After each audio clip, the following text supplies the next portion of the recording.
আজকে আমি গাজরের হালুয়া বানাবো। হালুয়াটা আমি অন্যরকমভাবে একটু বানাবো।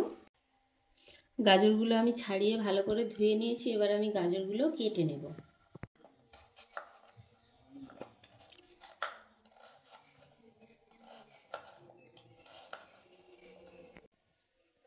কেটে রাখা গাজরগুলো আমি এবারে সিদ্ধ করে নেব। তার জন্য আমি একটা প্রেসার কুকার নিয়ে নিয়েছি। এখানে গাজরগুলো দিয়ে দেব। গাজরটা আমি দুধ দিয়ে সিদ্ধ করব, ওই জন্য একটু লিকুইড দুধ দিয়ে দিলাম। এখানে আমি কিছু কাজু বাদাম এবং আমন্ড নিয়ে নিয়েছি। এগুলো আমি ভালো করে কেটে নেব ছোট ছোট করে। গাজরগুলো ভালোভাবে সিদ্ধ হয়ে গেছে। এবার গাজরটা আমি ম্যাশ করে নেব। কত সুন্দর সিদ্ধ হয়ে গেছে একদম। এবার আমি কড়াইতে 1 চামচ ঘি নিয়ে নেব। দিয়ে দেব একটু গরম মশলা। এবারে ম্যাশ করা গাজরটা আমি কড়াতে দিয়ে দেব।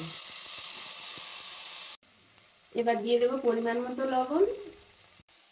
গাজরটা একদম শুকনো শুকনো হয়ে গেছে। এবার দিয়ে দেবো 1 কাপ গুঁড়ো দুধ। এবারে আমি কেটে রাখা বাদামগুলো সব দিয়ে দেব। এবারে দিয়ে দেবো অল্প একটু চিনি, কারণ দুধটা আমি খুব বেশি পরিমাণে দিয়েছি। নামানোর আগে আবারও একটু ঘি ছড়িয়ে নামিয়ে নেব। রেসিপিটা কেমন হলো অবশ্যই কিন্তু কমেন্টে জানাবেন, এবং চ্যানেলে যদি নতুন হয়ে থাকেন অবশ্যই চ্যানেলটি সাবস্ক্রাইব করবেন।